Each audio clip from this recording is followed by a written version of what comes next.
Manager mo ako. Hindi mo man lamang sinabi sa akin. Hindi ka man lamang humingi sa akin advice, magpo-produce ka pala ng pelikula. Ano ba ang papel ko sa karir mo? Ha? Tapos tignan mo ang ginawa mo. Nagsangla ka ng bahay, halos na ibenta mo yata, wala ka nakuha dahil niloko ka. At pagkatapos, ano itong narinig ko? Nakikipag-usap ka sa ibang manager dahil gusto mo i-manage ka nila. Iniinsulto mo ba ako? Kung magsalita ka, akala mo may malasakit ka sa karir ko. Oo, nag-produce ako ng pelikula para umusad ang karir ko. Dahil magmula nung hawakan mo ko, puro suporta, kontrabida ang nagiging papel ko. Mabuti pa nung iba nagmamanage sa akin eh. Nagbibida ako, mataas ang talent fee ko. Pero hindi ka nawawala ng project sa akin, di ba? No. Mabenta ka bilang kontrabida ngayon. Kaya yun ang binibigay ko sa'yo.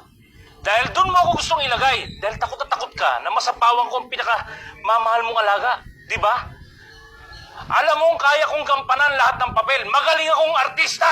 Oo, magaling ka ng artista. Pero ano? Lagi kang nawawala sa set. Parati kang late. O di kaya hindi matagpuan. Ako lagi sumasalo sa'yo eh. Kumikita ka naman eh. So, alam mo dapat mong tigilan? Yung pagdodroga mo! Yun na lang ba kaya niyo pambuta sa akin pagdodroga ko? Alam na ng buong bayan niya, nagdodroga ako! Pero hindi ako katulad ninyo na manggagamit kayo ng tao. Ewan ko sa'yo dyan. Pero kung hindi ka magbabago, mawawala lahat ng pinundar mo, mawawala pati mga mahal mo sa buhay. Maliban na lang kung gagawa mo ng paraan ng kalokohan mo yan. At simula ngayon, wala nang kukuha sa'yo. Sinong tinakot mo ako?